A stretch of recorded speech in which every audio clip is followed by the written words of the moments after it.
let's do this. Welcome back to the Trifecta podcast, a podcast from all corners.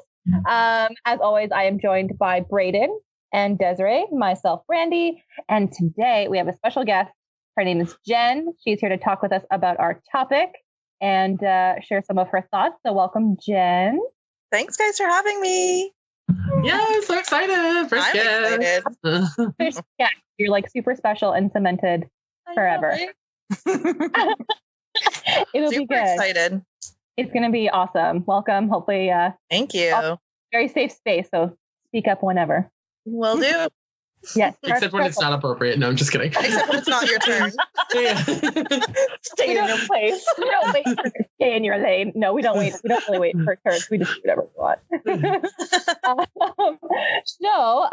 For today, our topic is going to be social media and more specifically, just what people are doing for likes and the extent to which they are going to get those likes. We'll do a quick catch up.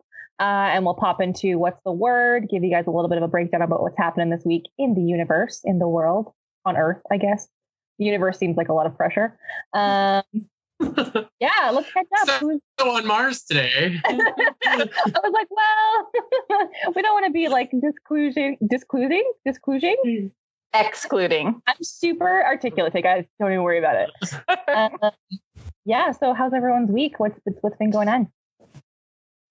Not a whole lot for me over here. Just same old like work week. I had a job interview earlier this week, which will hopefully find out either in the next couple of days, which is kind of nerve-wracking and exciting. And I really hope I get it because I really want it. You want I've it? actually Are you been, sure? yeah, you want. Really. Anyways. So that happened, and I actually woke up the day of my interview with like a super sore throat, and I was like not a happy camper because who likes sore throats, and it's kind of like typical for me with like the change of seasons, and so sure enough went to the doctor, and so I went to the doctor on Thursday. He called me on Friday at like after 5, after their like office closed, and was like, oh, this is like your test results, blah, blah, blah. You definitely have like strep throat. And I was like, okay. And he's like, I'm going to fax the prescription over to like your local pharmacy that's open later, so you can go get your prescription and start taking meds. Perfect. So he's a new doctor, and I'm trying to give him the benefit of the doubt, but this is the second time that he's screwed up with me. And so my file, I've had allergic reactions to penicillin. And what does he prescribe me? Freaking amoxicillin, which is a penicillin product. And so like the pharmacy's like we're not going to prescribe it and give it to you because obviously like things could happen or whatever, right? And I'm like, awesome. So I then the next morning, so Saturday morning, got up at 7:30 in the morning to go to like our urgent care unit in town to see a doctor to get a new prescription. And I was like, not a happy camper. But like luckily it was like early enough that there was like nobody in front of me, so it was like super easy to see somebody. But I was just like super annoyed that I had to. It's like, you have my file, I've given you all of my like medical history, like take some time to read it before like prescribing something, you know. So because like what if you had an aggressive allergic reaction? That's like on him. Oh, 100%. And it's like literally his job. Well, and like even with like my blood thinners that I have now, like the first time he got like my blood results, he's like, oh, go down to 3 milligrams. I was like, 3 milligrams is 100% going to take me outside of like the range that you need me in. And I was like, I'm going to pretty much just go like here. And he was like, okay. And I was like what? Didn't he go to school? Oh, I don't know. But what if he's like a fake doctor and he just like printed his own little like Harvard University doctor? Do you guys remember like years back? No.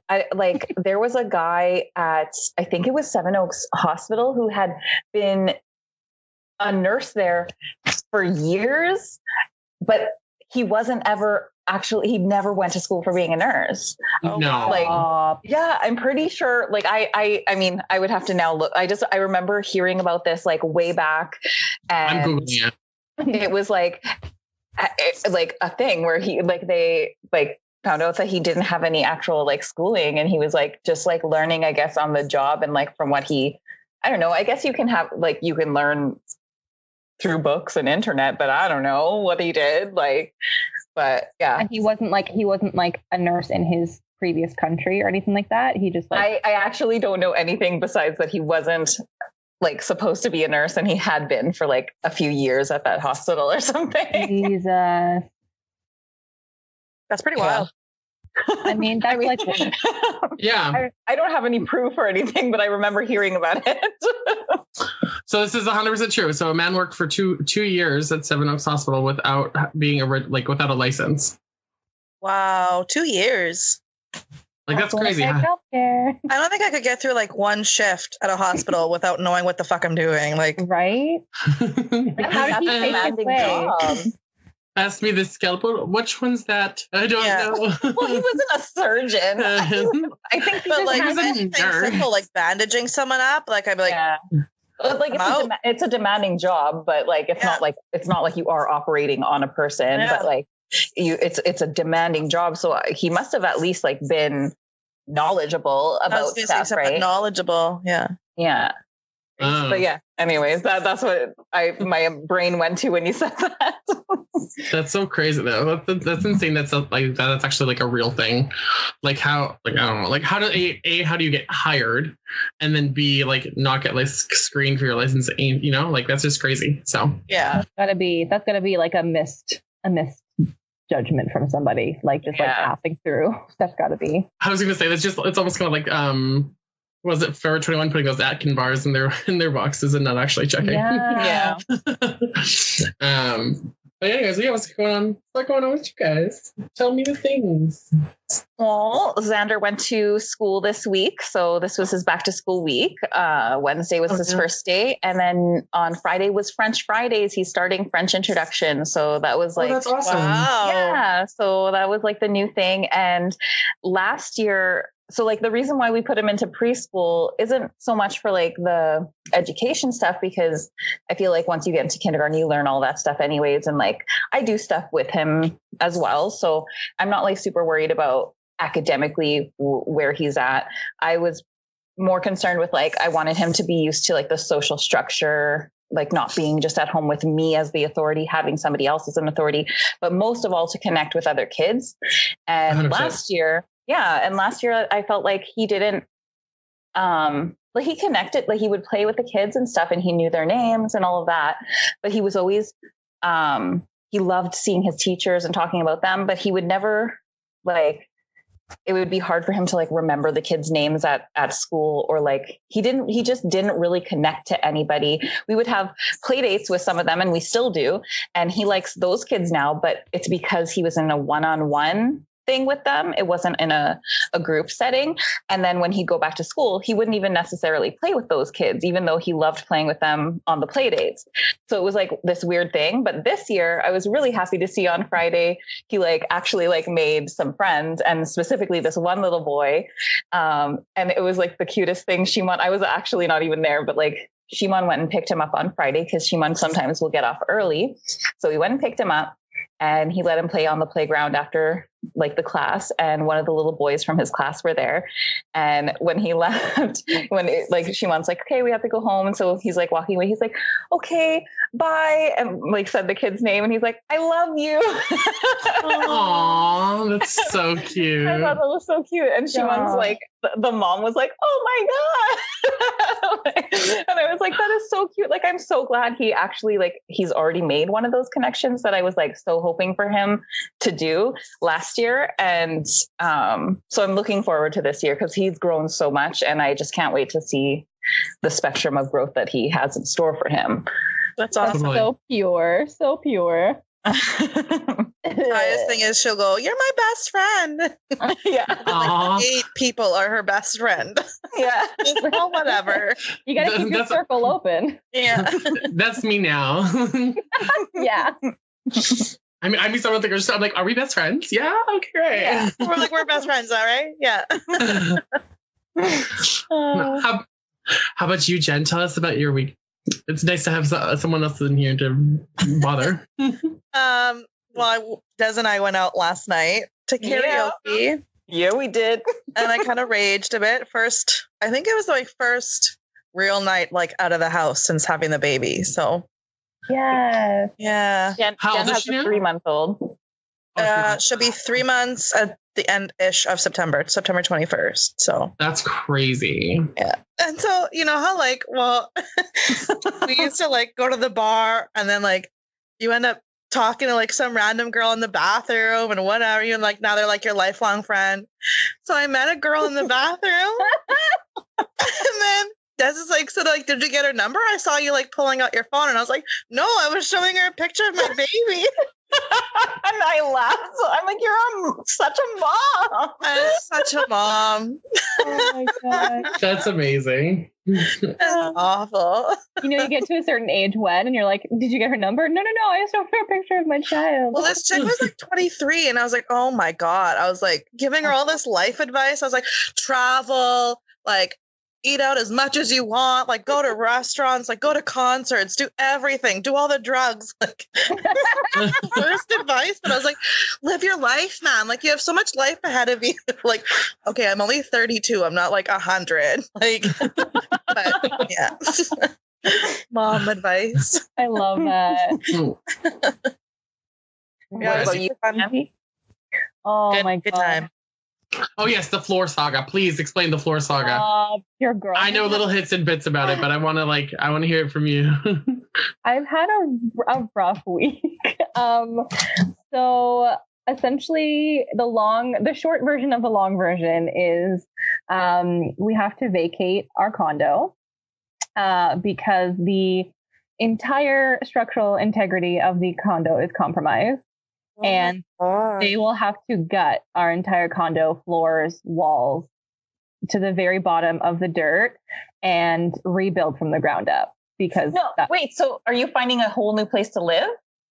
So essentially we're still kind of working the kinks out because obviously insurance is involved at this point. And essentially what's going to happen is they're going to have to relocate us to a hotel for 3 months. Baller. I mean, like I've done a lot of things. Yeah, no, it's cool. Like, yeah, cool. You can live in a hotel for 3 months, but that's going to be great. It'll be a nice little vacation. But like, I've been doing the most adulting this week than I've ever done in my entire life. Like trying to get like insurance settled and like where we're going to live. We're going on vacation at the end of November. Like we're getting our passports put together. And like on top of all of this, I have a broken toe. Oh my gosh. Yeah, I'm having a rough week. Holy. Yeah, so the toe is like healing. I'm like walking almost normally. I'm out of the boot. I'm not taping anymore. I'm just like letting it heal up. And oh my god. Let's not listen to Braden and tape it like Braden said to. And no, let's not do it. No. Brandi broke her toe. Brandi broke her toe on the way to the podcast last week. Like literally, like walking to her bedroom to rush to get on the podcast. She broke her toe. Oh my god! God forbid she be you poor girl late. Oh no! I have like a retail walk because I work in retail, so I walk quickly everywhere, like even at home. And there's a shelf that's like right as I walk into my bedroom. There's a shelf to the left, but I happened to turn, and I don't know how it happened. It happened so fast, and it like clipped in between the last two toes and broke the second last one. And then I didn't even really miss a day of work. I was at work the next morning. So. Oh no. It's been a week. So yeah, we still have to obviously work some things out. We're going to have to pack up our entire condo and move it into storage or figure some stuff out. But yeah, that's the worst. Snowballed really quickly because we went from, oh, we're just going to redo your kitchen to, okay, we're doing the kitchen and the living room. And now it's like, okay, actually, like we're going to have to give you a whole brand new condo.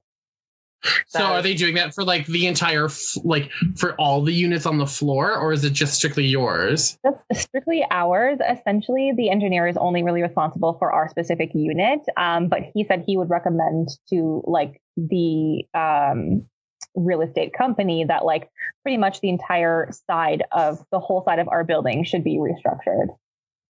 My God. That's crazy. Yeah. And that's like 1,000% negligence on their part. Yeah. because they haven't been doing the proper inspections. So like, I don't know how that all works, but I feel like they'll be putting you guys up until pretty much your lease is done. And then you guys are probably not going to get back into that spot because it's going to take forever. No. So essentially, like, the engineer quoted us like 3 months. We just re-signed our lease in August, actually. So if they're done, let's say January 1st, we can move back in. And we pay the same amount of money for our rent because we have a lease agreement, and then we can revisit the new price point next August. Yeah. And that's like best case scenario. Worst case scenario is we have to dissolve our tenancy and move somewhere else because it's just going to take far too long. And then she has to re-offer it to us as soon as it's done. But obviously that's like worst case scenario because we both don't have cars and we don't want to move again. So they're paying. So they're going to be paying for the hotel, but plus paying for like the storage unit, right? So essentially, insurance is kind of tricky because it's technically not fire or flood. It's kind of a weird gray area.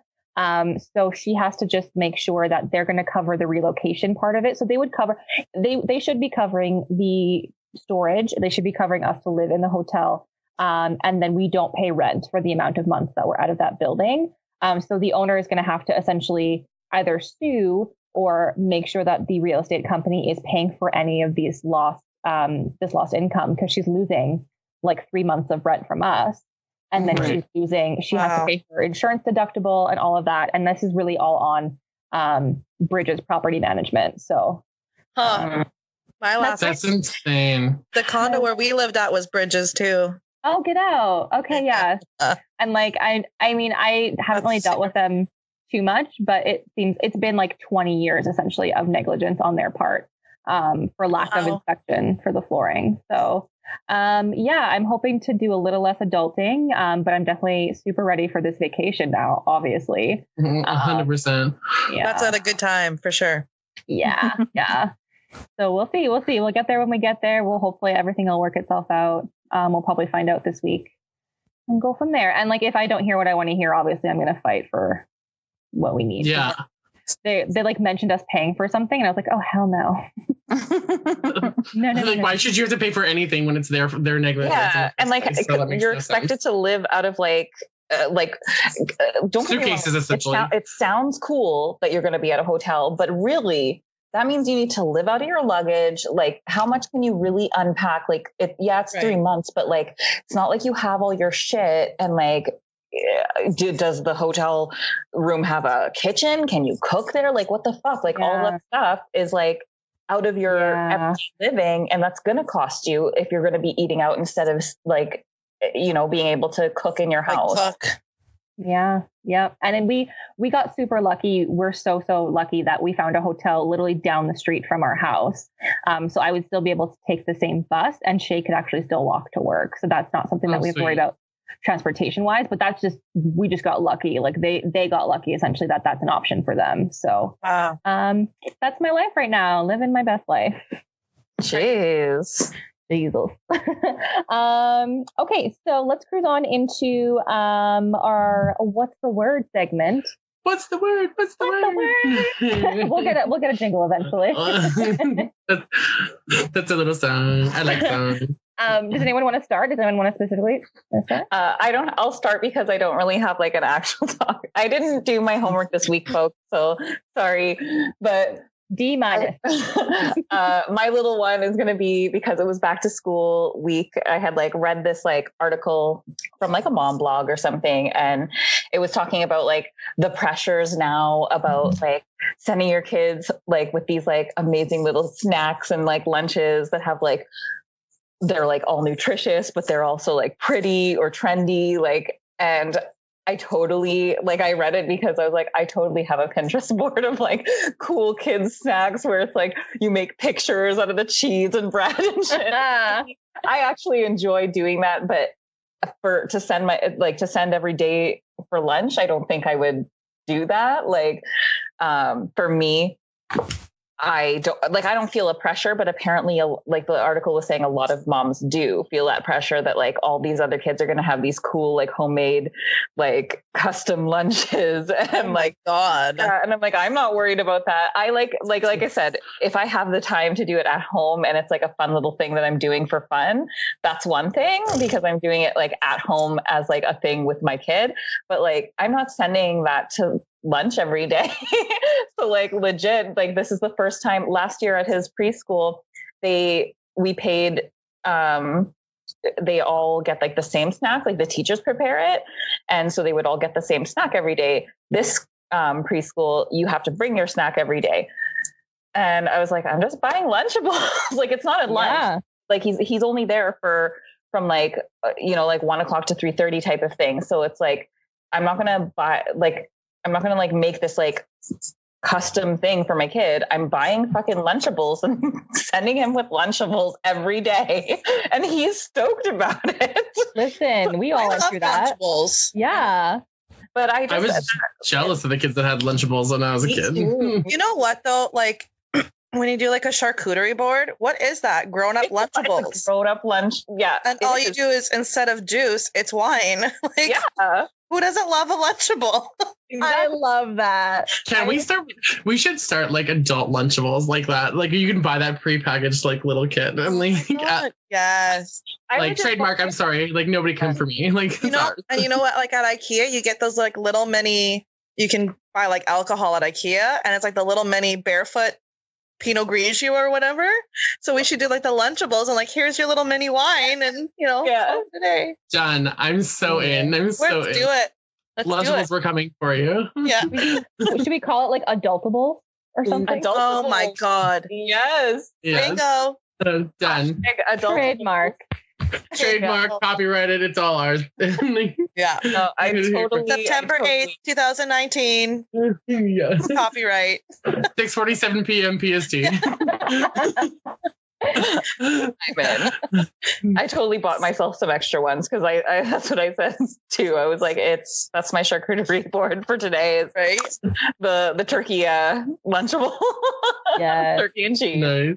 Nice. But yeah, just that article was just like, I don't know, I read it, but I was just like, I don't get the point of like feeling the pressure of people. I get that people do feel that, but like, I don't get why, like, just because there's like so much somebody pressure, else though, in like mom life stuff, like everything is a pressure. There is, but like, I just like, there definitely is, but just stuff like little stuff like that. I just feel like, but why play into it? Like if you read that somebody else did something, doesn't mean, I guess because people are so used to comparing, and that's like the hard thing, right? Is if you're a comparative person, then you're gonna feel pressured over something small like a custom Lunchable instead of a regular Lunchable.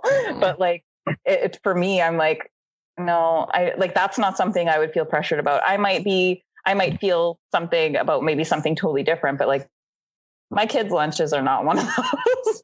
Well, and they're literally going to eat it and turn it into poo. Yeah, or they're not going to eat it, or they're not going to eat it and send it back to you. So I was like, what? Like, no. You know what you should do is you should just pack him stuff that he can trade. Yeah, it's always trade, right? But that's the good thing about Lunchables stuff. Is Lunchables. Everybody wants the Lunchables, but second, if he doesn't want the Lunchables, he can trade different parts of his Lunchables. Right. I don't want the biscuit. I don't want the crackers for my Lunchable, but I'll trade you for your peanut butter sandwich. Even though actually, really can't have peanut butter sandwiches because let's be real. Yeah, they can't pack those now. Yeah, we all survived. Let's get real, people. I know. Who cares? It's a peanut butter sandwich. So what? You can't get it to school. Let the child live. Let the child live. Yeah. Did we change that into Polo? Peanuts only once. Right? Oh my god. Polo. Yeah. Polo. Get up. Because so I guess we can go into like mine, I guess. So I just found out about this before we started recording and was like, as they would say, sister snatched when I found out. Brandi's face right now, not impressed. No. But apparently James Charles is going to be suing the makeup brand Wet n Wild for replicating his eyeshadow palette that he had the collaboration with Morphe. I was actually just kind of like checking a few articles here. So it was actually like there was a snapshot taken of it from RuPaul's Drag Con in NYC, and James Charles apparently like right away was like, oh, it looks like your new eyeshadow palette looks pretty comparable to like to mine. And like sure enough, like it definitely does. And it's not identical. Like, and like I mean, like it's an eyeshadow palette. Like realistically, all the colors have been done through the entire rainbow. Like someone's red could look like someone else's red. They're just named two different things. And like you can't really like come for them. Like sure, the layout and stuff like is pretty like it's pretty bang on. Like I'm not gonna lie. Like let's be real. And it does at like a lower price point. And so like whatever. Like I think if diehard fans are gonna go for it, like they're gonna pay for James Charles. Like not everybody loves Wet n Wild products in regard in like the grand scheme of things, and like Morphe has a really good like name and like formula, and people love Morphe, and like some people really do love Wet n Wild, but like I think James Charles just needs to like simmer. He needs to simmer because he needs to dye his hair back brown because sister, like, no, the blonde does not look good. Sorry about it. And you need to like just like calm your tits. Like I just can't. Well, and I feel like as someone who uses makeup quite often, I'm also just like I'm queen of the dupes and like the cheapest assholes. I'm like, if I can find it at the drugstore for $6 versus $30 at Sephora, and like I don't like supporting pretentious assholes, so like I'm gonna be the first person to buy the Wet n Wild version, and like guaranteed the formula is different and the price point is different. And again, like you can't just own the rainbow, you can't own the colors. So I mean, again, the setup is very similar. So like Wet n Wild really could have done something different. Like if you're gonna do an artistry palette, you could have been a little bit more creative, but at the end of the day, like, well, that's like when I kind of like wanted to dabble into makeup a little bit. And so I actually bought this palette and it was like, I literally got it like 2 days before like his original scandal like happened like a couple months ago. Sorry. Oh. Just a demon coming from Dez's house. Like I know you're in your basement, but I was like, is she getting possessed right now? But yeah, no, it's like I had bought that palette and I was like, like I'm not gonna actually I don't want it. And so like I had listed for sale, hadn't heard about like the tea between like him and Tati, and I was like, okay. And so like people were like, oh, like I really want to. People were like liking this, like they're like putting like laughing emojis, like why? Like why are you putting that on like my ad that I listed to like sell this thing? And then people were like you need to read up on this, like this is a bad time to like post this. And I was like, what? And so like saw it all and I was like, okay, this is so like over dramatic for me, like whatever. And someone ended up buying it for me, so I was like, good, like take it, like I don't want it, like whatever.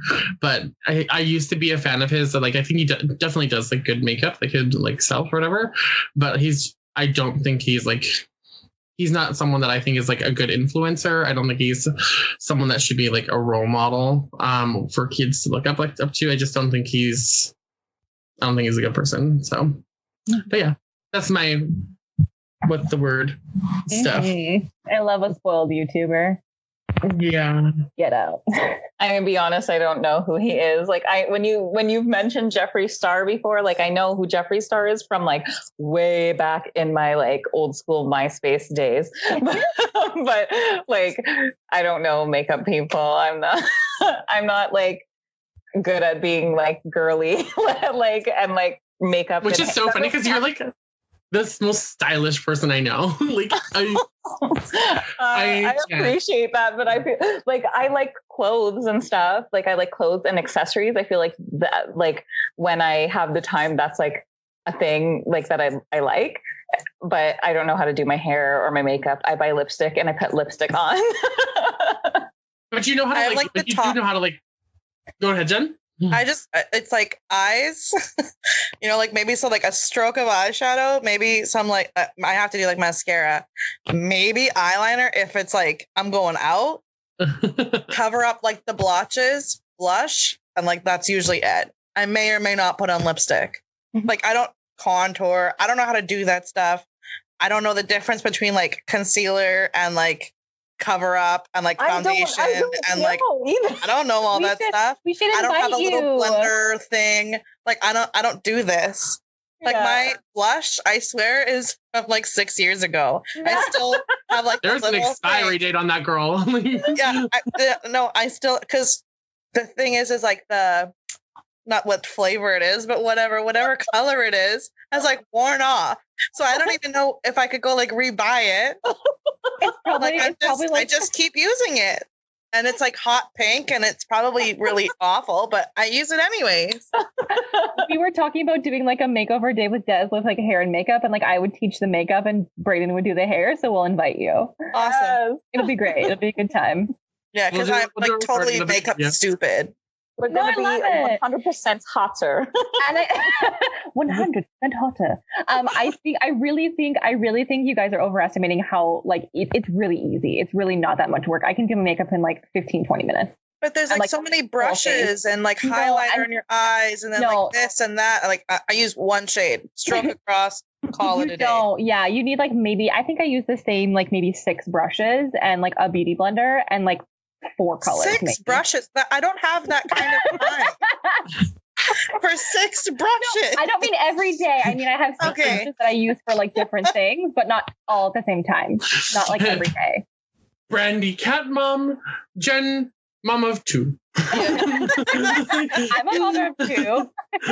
Teach us, girl. But I do have girls, so I do sort of feel like I should know this stuff a little bit. Or like maybe proper application. Do it. It'll be fun. I have like a really, really quick one. So this week, Demi Lovato said she was going to post a photo of something that she feared the most. And it just happened to be a photo of her in a bathing suit. And it was unedited and it showed her cellulite, which I thought was really great. She's somebody that I feel like is a really, really, she's somebody who's very influential right now anyway. She's pretty hot on the music scene, minus Desiree, who had no idea who she is. And I've heard her name, and I feel like if I saw her face, I would know, like I would be able to say like, yeah, I've seen her, but I don't know what songs she sings. I don't listen to new music. So like, I think the newest person that I actually know who is or who they are is like Ariana Grande, and I can recognize which songs are hers, but other than that, I don't really know new. Fair. I don't know. I'm just being mean.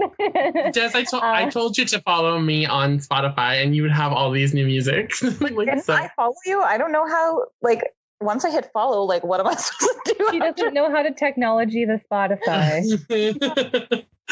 I'll teach you the things.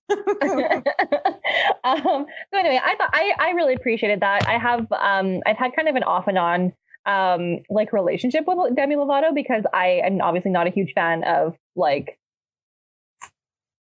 I feel like she did drugs and she almost died from it. And I feel like that's not something that I feel like I can't understand how that would happen, but she's going through different things obviously than I know about. But she's always been very body positive. She's always been about like doing, I think she does do jujitsu, taekwondo or something like that.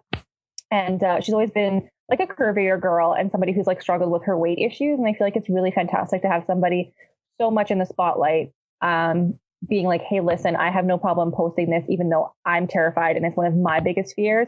I want everyone to know that like, even at 25 or how old she is, everyone has cellulite, even if you're a celebrity. So I really appreciated that. Yeah. And I appreciate her as like somebody who's not afraid to have conversations like that. Because she's opened up about her drug use and that kind of stuff more recently as well. So. Actually, because I feel like that was like on like the lockdown. Like, What?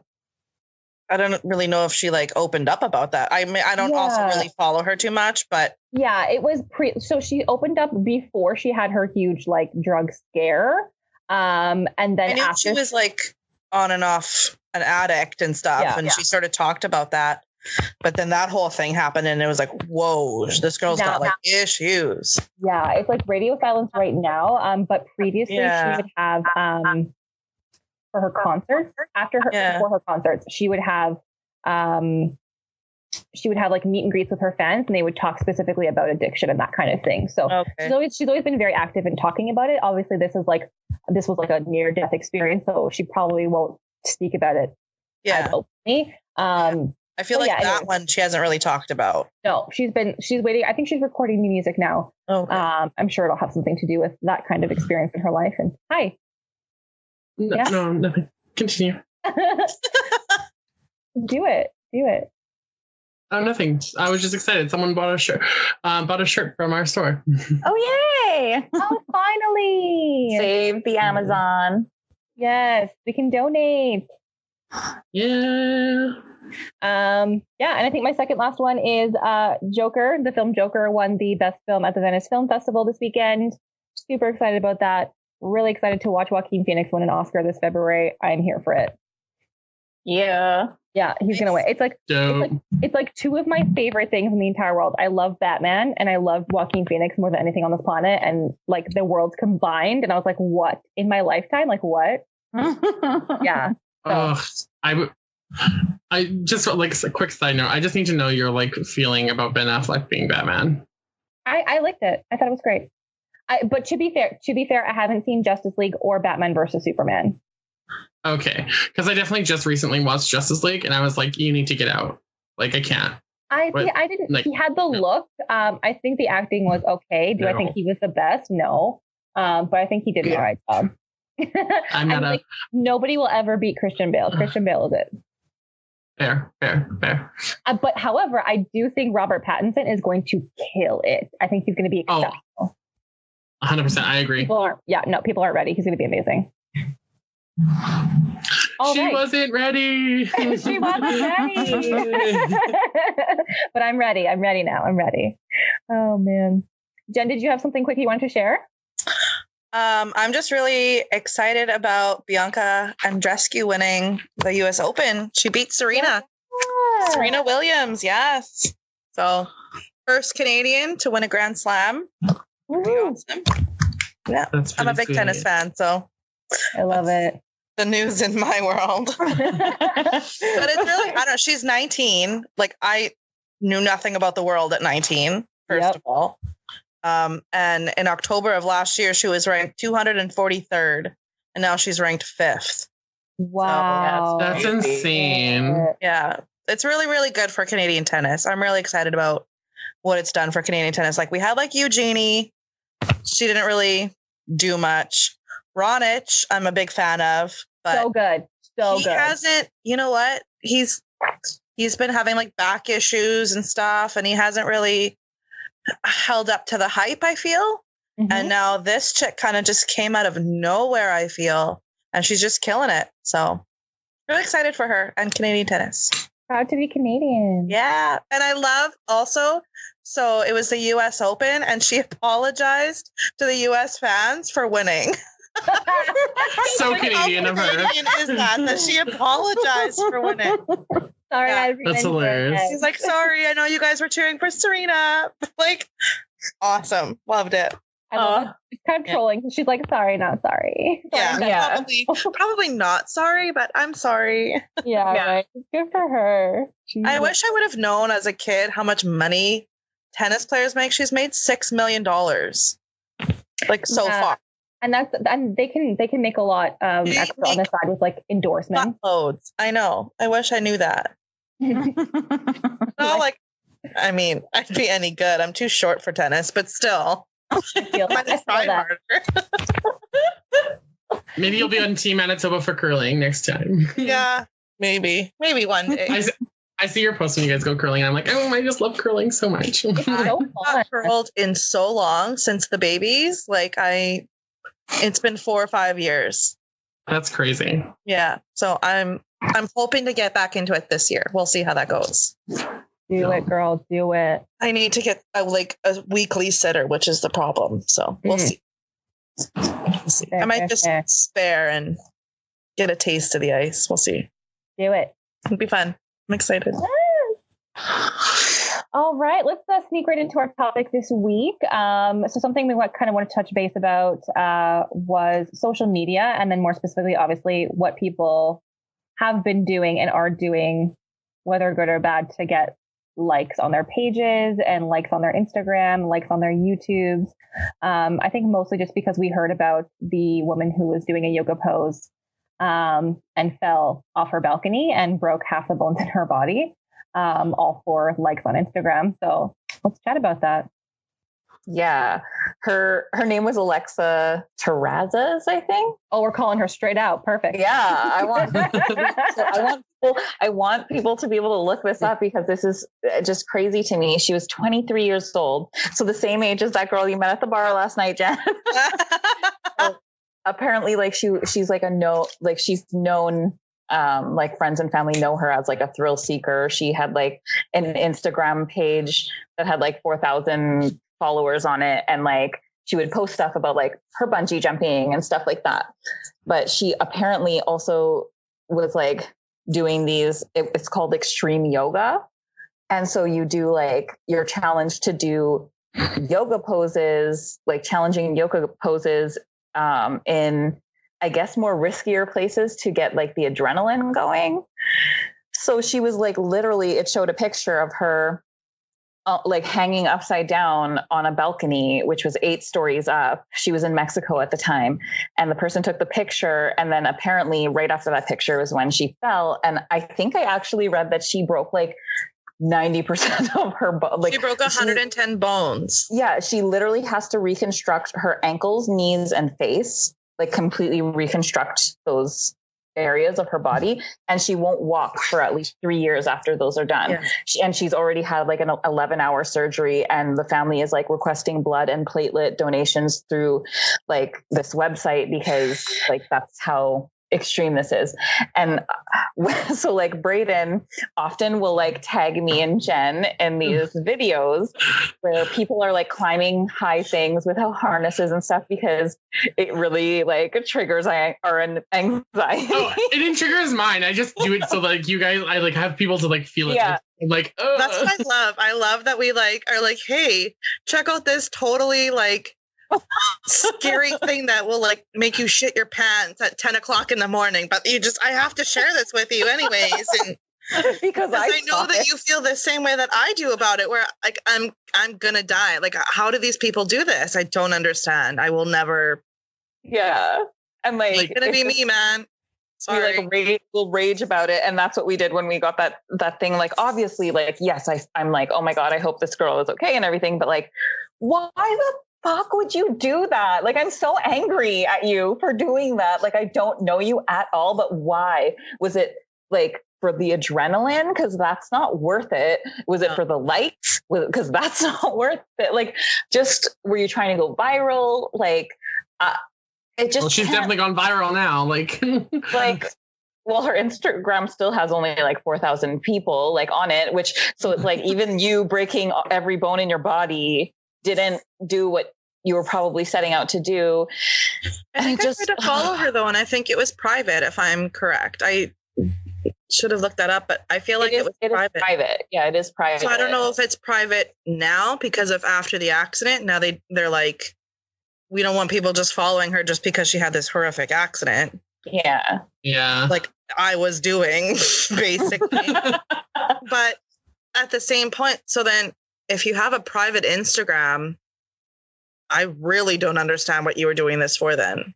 Yeah, because it's really only for the people that you are allowing to follow you. And like, I'm not, okay, like, sure, if I have a private Instagram, I'm not going to go and be like, I'm going to go do the craziest thing ever just so like my 10 friends can see it. Exactly.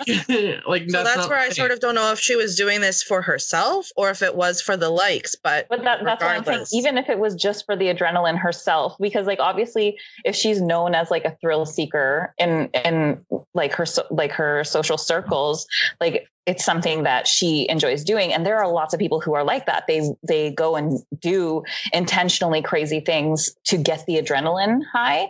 And a lot of them become addicted to it. But it's just like, oh my God, like, I was an adrenaline rush on the way down, fucking 8 stories. Sorry. Yeah, like you could have died. Like, you're very lucky to be alive, like extremely lucky. Well, I was kind of doing a little bit of research in regards to this, so like a little bit, before obviously like we did the podcast and stuff, and I found like this one article where it talked about like there was the University of Pennsylvania did a study that examined like how social media can like cause FOMO, which is fear of missing out, which is 100% like how a lot of people can like perceive it and get affected by it. And so what they did is they actually limited one of their groups to only 30 minutes of social media per day, and the other people could do as much as they wanted throughout their day, like just continue using it how they used it. And they actually found that after 3 weeks, those who were like decreased to only 30 minutes per day were less depressed and less lonely than the other group of people. And they found that it's because and then I kind of bring this back to like how you were saying earlier, Des, how you're like comparing to like other parents in regards to like the little snacks that you guys make and stuff. But it's like you're comparing your life to those people's lives. And so like in like this particular scenario, maybe she had done it because she had saw somebody else and she's like, oh, I want to like also do that for like myself, like almost like FOMO kind of scenario, which maybe got her to do it.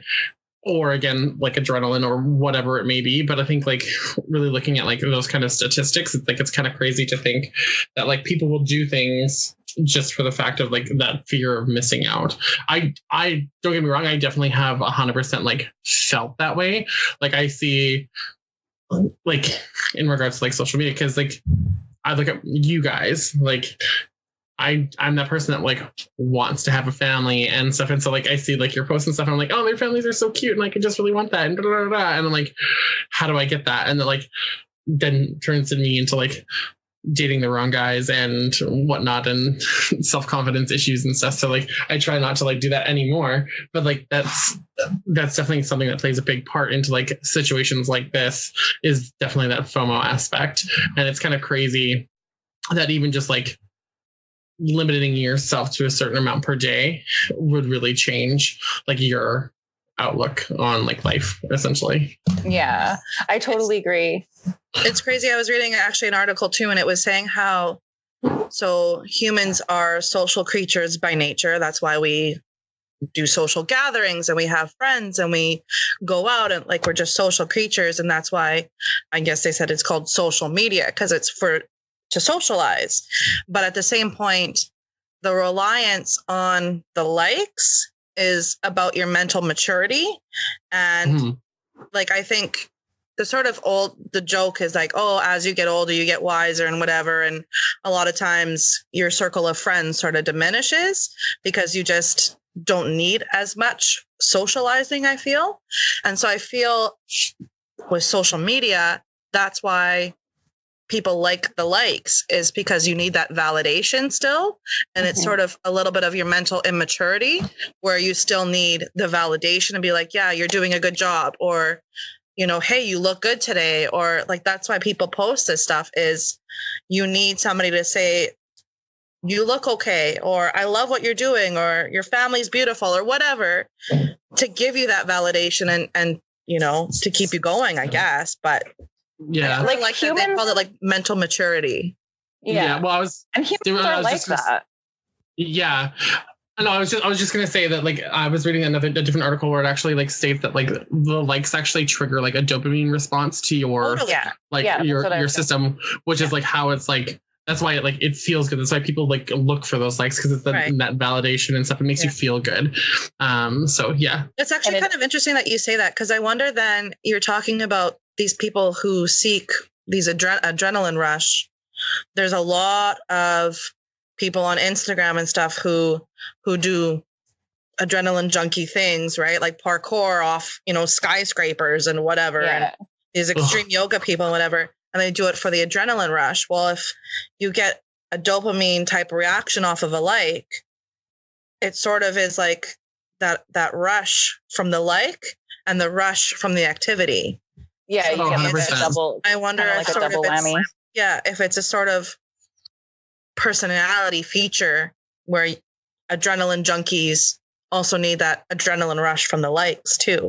I think it boils down to just addiction in general. Like it becomes an addiction. Totally. And you can, like, humans, no matter what, like, no matter how mature you are, all humans look for validation. And exactly. Yes, if you're a little bit less mentally mature, of course, you're going to seek that much more than other people. And those are the people I feel like are more at risk when they're using social media to get in those spots where they feel like they have to like get a certain amount of likes all the time, right. Or where they're constantly like worried about that and stressed out about that. Yeah. But no matter who you are as a human, it is part of human nature to look for validation and to connect in those ways. Mm-hmm. And so whether we had social media or not, people would be doing that. But because we have social media, it kind of like I never say that word. I always want to use this word. Yes, I always want to use this word, and I never can say it. But yes, like, what if I say masturbate? How do do you say it? Exacerbate. Exacerbate. Exacerbate? Yeah. Yes. Okay. Yeah. But yeah, it does that to it. But I kind of feel like that goes off of your topic from earlier with the lunches, because that's, some mom will post, oh, look at what I gave my kid today for lunch or whatever. Well, now instantly everybody's like, oh, well, I just gave my kid a Lunchable, like whatever. And it's sort of like, am I supposed to feel bad about that? But I mean, it's the same sort of thing that you were just talking about, Des, Yeah, but that's what I was saying is like, people can look at it and go, oh, well, like, am I supposed to look bad or feel bad because I didn't do that or compare it and stuff? But that's not what the person who posted it intended. Exactly. They literally were just like, I'm having this fun moment with my kid and I have the time and I'm enjoying it, so I'm going to post it. But then other people are going, like, if you're not in that mental maturity, like you were saying before, then you're going to look at it and go, okay, I'm comparing to my life. And so I have to be defensive about that because she got some likes about it. So that's saying to me that people think that's the right way. And that's not, like, that is not what people are actually doing. But that's the way people have started to think when they're getting stuck in that comparative state where they're constantly comparing their life to other people's lives. And these are tiny little moments. Like, so this woman made like a Mickey Mouse shaped sandwich. It looked super cool and like super cute. She was probably just posting it because she was proud of herself. I actually tried to do something today and I did it. Yeah. And it's like super cute. My kid enjoyed it. I want to take a picture because he's going to gobble it down in 2 seconds. Like, all my effort is gone. So I'm going to like take a picture. And yes, like, she probably feels good when somebody says like, oh, that is so awesome. Like, I wish I had those kind of sandwiches when I was a kid. And there's nothing wrong with feeling good about it, but it's when you take it to that other like level of like really, really needing it. You know what I mean? Like becoming addicted to those likes. Yeah, totally. I kind of wanted to get into a little bit how like social media, like influencers, they'll do these things because like they're these influencers and like this is their job and this is how they make their money. And so like I think back like even to like again like extreme cases like Jeffree Star, who is someone that like I follow a lot of because I really like him as a person. I really like what he like stands for. I like his brand, I like his product and whatnot, and he's just someone that like really inspires me. But like he had done a video with James Charles, for example, where they literally did their makeup in a hot air balloon. And it's like, what? But like, why? And they did it for the view because it was like this extreme, like this is where we're doing our makeup and blah blah blah. And like, so like it's kind of crazy to think that like that influencers have to do like things that extreme to be able to gain the views to influence people. Well, to influence them, but to also like make their living, it's kind of nice.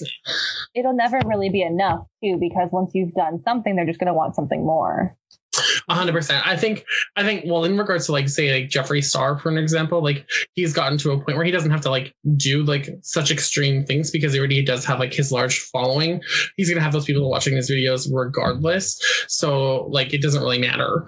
But I definitely think like, say like newer people that are wanting to become like social media influencers, this something that they like struggle with. And like, so they'll do these like extravagant things to either to gain more likes, gain more views, gain more followers, to then try to like make it big as like an influencer, you know what I mean? So it's I think that's also part of like where that like doing it for the likes, or like I remember when it was like doing it for the gram, or do it for the Vine was like a huge thing when Vine was around, you know what I mean? What happened to Vine? Vine out. They closed down. They actually like went bankrupt or whatever. Oh, why did they go bankrupt? That was a huge thing, I feel. Yeah. And then just like nothing. They just shut down. Yeah. So I think the biggest life lesson I've had, specifically in regards to social media, and this was advice I would tell anybody at any point in time of their life, because it's relevant, I think, across all age groups. Because you know how everyone's always like, don't compare yourself to other people. What you say may not be what is the actual truth. And I would hear that all the time. And I'm like, okay, yeah, no, but it's really hard still not to compare yourself to so-and-so's vacationing here, or so-and-so's makeup looks like this, or so-and-so's working out for the 5th time this week and I'm eating a bag of chips. So I'm like, you know what I mean? It's just like this constant circle. And there was a point at which I was following somebody and I knew them.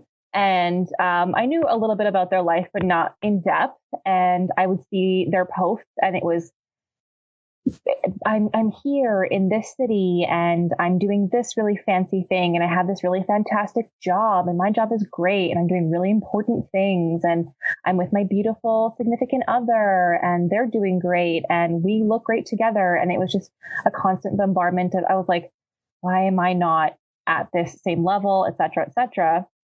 And I ended up meeting them and having like a sit down chat with them. And we ended up talking, and the life that was described to me was so different from the life that I saw on their social media.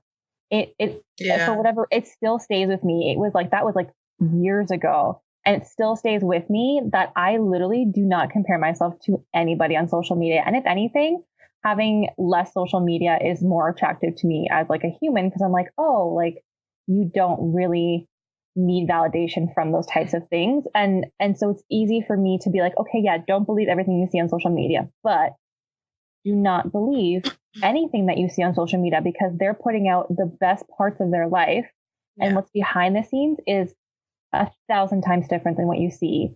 Right. So to consistently compare yourself to that photo, to that workout, they might be, doing workouts 5 times a week, but they don't get to eat a cheeseburger. And I fucking love cheeseburgers, so I'm going to eat the fucking cheeseburger. You know what I mean? Like you have to stay authentic to yourself. Yeah. I think, but though, even no matter what they're posting, whether it's true or whether it's, very different from what they're presenting, it doesn't matter, because what it really comes down to is you choosing not to compare to somebody else, because it doesn't matter if that's how they're presenting, if it's real or not. It depends on if you feel like you have to compare, then you're not looking inside. You're looking outwards for validation, and you're looking outwards for people to tell you that you're enough, and you have to feel inside that you're enough and stop comparing to like other people. That's the mental maturity that we were talking about. You have to reach a certain point where you get to that place where you can be like, you know what? I'm not going to let this affect me. I'm going to enjoy my life the way it is. I'm going to live each day the best that I can, and accept it for what it is, accept my failures, accept my winnings as what they were. And and tomorrow and do the same, and not, you have that. That's a really hard place, I think, to reach, is to have that mental maturity. Because like when I first had Xander, like I think probably one of the first of any of my group of friends to have like a kid. And like I posted tons of pictures before I had my kid anyways, but once I had a kid, it was like a million times like kicked it into like fucking 1,000 gear right there, like every day. And I used to get like, You had it bad. People, I know you had I had it bad. Like people would make comments behind my back. People would make comments to me. People would make comments on my pictures, like about that I posted too much, or they didn't like the things that I did post, or they always had issues with, like, I always felt like people wanted to regulate what I was allowed to post on there because they didn't want to like have their like feed flooded with whatever. And I was like, at first it hurt my feelings. Like, to be honest, I was like, oh, like that hurts my feelings because like, I'm just doing my life. I'm really happy. My baby is like, you know, healthy and cute, and I'm taking pictures of him. And yeah, part of the reason why I'm posting it is for like the people who I care about on my Facebook, like you can enjoy them with me. But bigger than that is like, it's for me, like to empty the pictures out of my phone so I can take more. B, I use my Facebook as like a time capsule, like scrapbook for me. And like, you know, like, but it really hurt my feelings at first. And then I got to a point where I was like, you know what though? Like my relationship with you, like say if like Brandi didn't want to see Xander's face all over, like my relationship with you isn't based on whether you are following my feed and liking my pictures. Yeah. So if you don't like having your feed flooded with all of that, don't feel bad to unfollow my posts. Like you don't have to see a bunch of kids stuff. Cause people are in different parts of their lives. And like, you know, some people are trying really hard to have babies and they can't. So maybe seeing a bunch of babies, like a million pictures of a baby isn't really helping their mental stability because their mind is going somewhere. Yeah, we had that talked as you and I, because we used to say like, okay, we're going to call each other when we're having sex because we're going to have babies at the same time. And then you had Xander a full year before I had Kaya. And we had this conversation that I was just like, it's just hard to see because I wanted to be right there with you. Like I just always thought we'd be raising babies together. And we are now. Yeah. We're sort of off a year for each kid. Yeah. But either way, like it doesn't really matter at the end of the day. But we had that, I remember you and I, we had that conversation and I was just like, it just makes me feel bad because we're actively trying. We're trying really hard and it's just not happening. Yeah. And each month and going through the whole cycle is just really, it's up and down and it's awful. And I just said, you know, and then, so just to see that for me was hard, but it wasn't that I don't love Xander. It wasn't that I don't love your pictures. It wasn't that I don't love you. Yeah. For me, that was just something hard to go through as your best friend because we just thought we'd be right there with each other. Yeah, exactly. And I can totally understand that. And like, you weren't even the only person who like, I had conversations like that. Like I found out about a lot of different people who were going through different things, but like, that's what I mean is like, I actually had to make like, I remember, I think it was all in the first year that Xander was born, 3 separate like public posts, like addressing the fact that like, I won't be offended if you unfollow me, but I'd rather you do that than say things behind my back that are going to end up making me feel hurt about it. Because like, I understand if those things, like if you're in a different part of your life where these things are affecting you differently, but that's not my responsibility where I have to like now filter what I'm going to post. Right. And I have to think about everybody's needs because I have 500 people on my Facebook. Right. Yeah. So like, of course, like I'm sympathetic to that, but everybody has their own reasons why they use their social media. Right. But it's just, you do also, you know, everybody has a different way of looking at everything.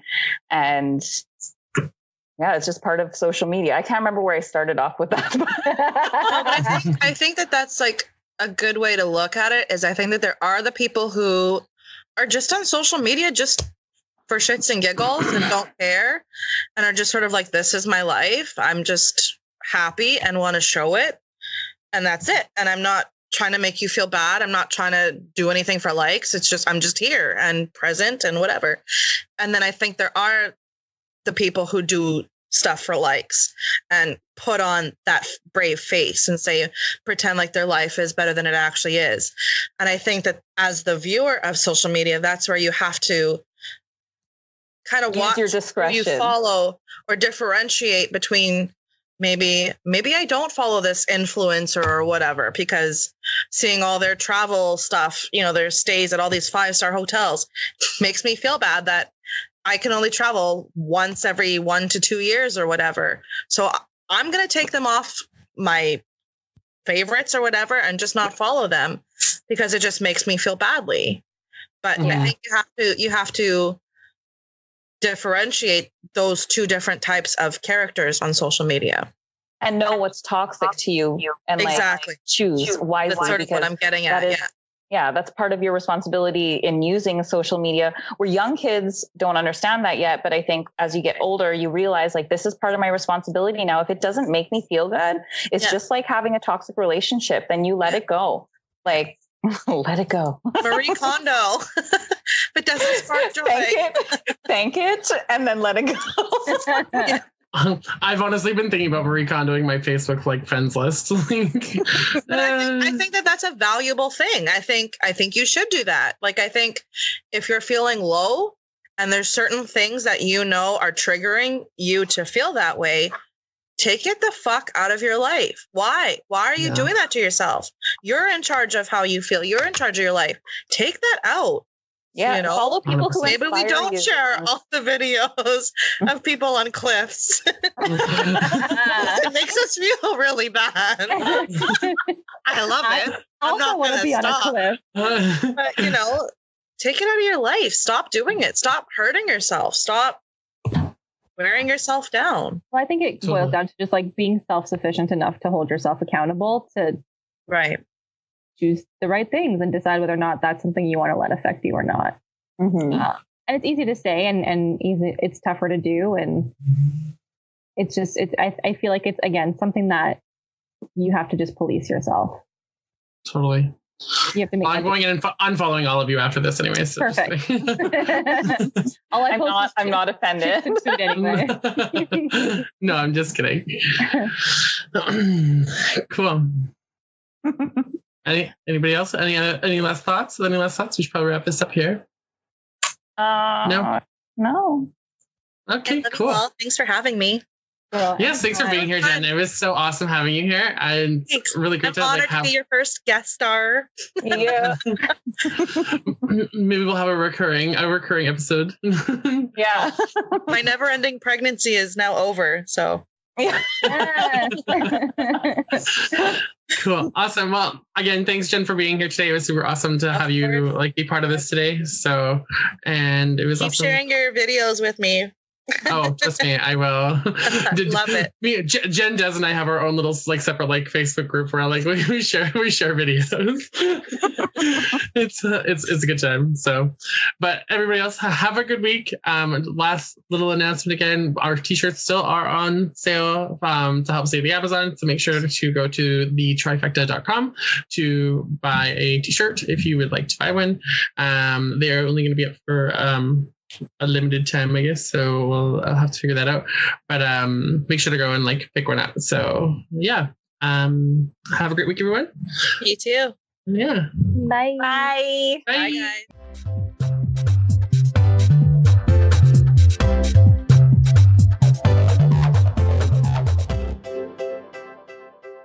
Trifecta. I said trifecta.